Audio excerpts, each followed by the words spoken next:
বিজেপির ডাকা 12 ঘন্টা বাংলা বন্ধে বিজেপির পথ অবরোধকে কেন্দ্র করে তৃণমূলের নেতাদের সঙ্গে মহিলা পুলিশ অফিসারের সঙ্গে তীব্র বাগবিতণ্ডায় ধুন্ধুমার কাণ্ড হুগলির গোঘাটে। তৃণমূল নেতা জানান যে পুলিশ দাঁড়িয়ে থেকে অবরোধ করাচ্ছে, তারা প্রতিবাদ করতে গেলে উভয়ের মধ্যে বচসা সৃষ্টি হয়। এই বিষয়ে পুলিশ সহ অন্যান্যরা কে কি বললেন সরাসরি তাদের মুখ থেকে শুনুন। 24 আওয়ার্স আরামবাগের রিপোর্ট। কি বললেন আপনি? কি বললেন? আমি বলেছি আপনিও বন্ধকে প্রশ্রয় দিচ্ছেন, এটা বলেছি। আপনি করেছেন, আপনি ঘিরে দাঁড়িয়ে রেখেছেন, মিডিয়া থেকে দাঁড়িয়ে রেখেছেন।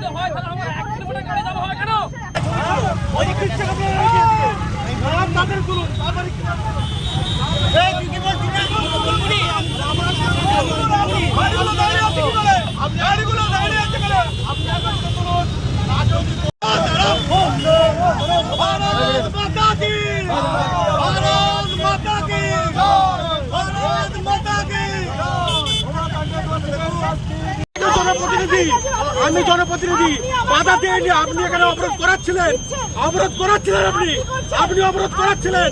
আমি এসে অবরোধ করাচ্ছিলেন আপনি। হ্যাঁ বললাম তো, অবরোধ করাচ্ছিলেন আপনি। আপনি বলুন কি গ্রেপ্তার করবেন, করুন না, অ্যারেস্ট করুন আমাকে। আপনি অবরোধ করাচ্ছিলেন, এই প্রতিবাদ করছি, আপনাকে অ্যারেস্ট করুন। কেন আপনি অবরোধ করাবেন? কেন আপনি অবরোধ করাবেন? কেন আপনি অবরোধ করছিলেন? আপনি অবরোধ করাচ্ছিলেন। আমি ফাঁকা হয়ে গেছে, আপনি জাম করে দাঁড় করে রেখেছিলেন, ফালতু কথা আমি বলি না, আমি বলিনি। আপনি ফালতু কথা বলছেন।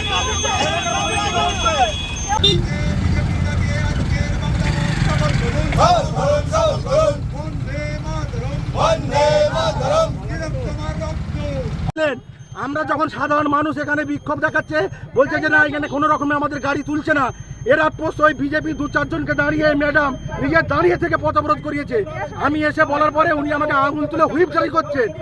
যেখানে সরকার বলেছে এখানে বিজেপির পথ অবরোধ হচ্ছিল, আপনারা কি করতেছেন? আমরা তো কামারপুকুর যাচ্ছিলাম, পুলিশের সঙ্গে গন্ডগোল। আরে এখানে পথ অবরোধ করে ঘিরে রেখে দিয়েছে কিসের জন্য? যেখানে সরকার বলেছে বন্ধ বিরোধী, উনি দাঁড়িয়ে থেকে পথটা অবরোধ করে রেখেছেন। আমরা কামারপুকুর যাবো, আমাদেরকে যেতে দেবে না কি জন্য? আমি সেই কথা বলার সঙ্গে সঙ্গে উনি বলছেন তুই বাজার গরম করতে এসছো। আরে আমরা মানুষ, যেখানে সরকার বলেছে বন্ধ বিরোধ, বন্ধটা বেআইনি, উনি দাঁড়িয়ে থেকে পথ অবরোধ করাবেন?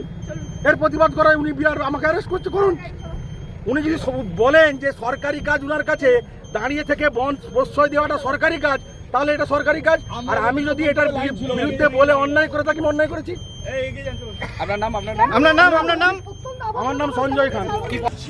দেখুন কিসের বন এই কর্মনাশা এবং সর্বনাশা বন কিসের জন্য? যদি জাস্টিস হয় তাহলে আমরা সবাই সকলেই আছি, পথে আছি। আর যদি এই ঘৃণ্য রাজনীতি হয় তাহলে এই বনকে আমরা ব্যর্থ করতে চাই। আমরা তৃণমূল কংগ্রেস মানুষের সাথে, মানুষের জীবনযাপনকে অচল করবে যে রাজনৈতিক দল, এইটা কাম্য নয়। দাদা পুলিশ তো বন্ধ তুলছিল, তারপরেও আপনাদের কর্মীদের সঙ্গে পুলিশের ঝামেলা। ঠিক আছে, বিষয়টা কি ছিল আমার তো জানা নেই, আমি দেখছি। আমি একটা কোথায় আমরা শান্তির পক্ষে, একটা মহিলা পুলিশের সঙ্গে এরকম পরিস্থিতি, দেখুন আমার জানা নেই।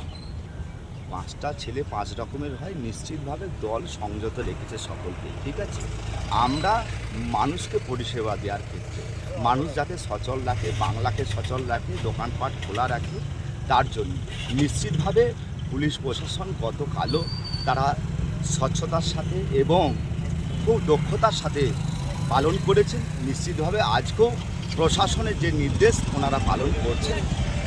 আমি দেখে নিচ্ছি বিষয়টা কি আছে। নিশ্চিতভাবে আমরা মানুষের সাথে রয়েছি, আমরা পথে নেমেছি, মানুষকে বোঝাচ্ছি, আহ্বান জানাচ্ছি যাতে। গতকাল রাস্তায় ছাত্ররা নেমেছিল নবান্ন, সেখানে মমতা ব্যানার্জির পুলিশ নির্মমভাবে ছাত্রদের উপর অত্যাচার করেছে, তাদেরকে লাঠিচার্জ, মাথা ফাটানো, সব রকম।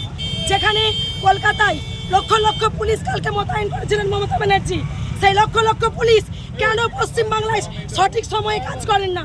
কেন পুলিশে সেখানে নিষ্ক্রিয়তার ভূমিকা দেখায়?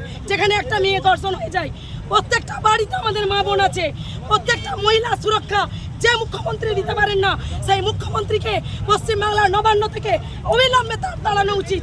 আর তৃণমূলের নেতারা চারিদিকে নাটক করছেন। আজ পশ্চিমবাংলায় দিকে দিকে আমাদের নেতৃত্বের ডাকে বন্ধ চলছে, সেই বন্ধের ডাক মেনেই আমরা আজকে এখানে পচাখালীতে পথ অবরোধ করেছি। বিজেপির পক্ষ থেকে 12 ঘন্টা দেখুন, সাধারণ মানুষ জনতার রায়কে আমরা সম্মান করি। যে বেরোচ্ছে সে তার নিজস্ব পার্সোনালিটি নিয়েই বেরোচ্ছে। আমি মনে করি আজকে যে ডাক্তার দিদি চলে গেছেন, কালকে আপনার আমার বাড়ির মেয়েটাও যেতে পারে। তাই আমরা প্রত্যেকটা সাধারণ নাগরিকের জন্য রাস্তায় নেমেছি। আমি একজন মহিলা, আমার সুরক্ষা চাই, সেই সুরক্ষার দাবিতে রাস্তায় নেমেছি। আর প্রত্যেকটা বাড়িতেই মহিলা আছে, তাদের সুরক্ষার জন্যই আমাদের এই লড়াই। সাধারণ মানুষ ঠিক করে নেবে তাদের লড়াই, তারা কোন লড়াইয়ে সামিল হবেন, তাদের বাড়ির মহিলাদের সম্মানের লড়াইয়ে না তাদের কাজের লড়াইয়ে। একদিন বন্ধ গেলে এমন কিছু মহাভারত উল্টে যাবে না, কিন্তু প্রত্যেকটা লড়াইয়ে যদি আমরা সামিল দিই তাহলে কোনো না কোনো বাড়ির মেয়ে সুরক্ষা পাবে। আজকে আমার বাড়ির মেয়ে যদি পড়তে গিয়ে রেপ হয়, কালকে তার দায় কে নেবে? পশ্চিমবাংলায় যে পুলিশ কালকে গিয়ে নির্মমতা বর্বরতার ব্যবহার দেখিয়েছেন, সেই পুলিশ মন্ত্রী মমতা ব্যানার্জি এখনো নীলজ্জের মতো নবান্নে বসে আছে। তাই মমতা ব্যানার্জি, নীলজ্জ মমতা ব্যানার্জিকে পশ্চিমবাংলা থেকে উৎখাত করার জন্য বিজেপির এই পথ অবরোধ এবং বিজেপির এই বন্ধ সফল হবেই। বন্ধ সফল হবে। দিদি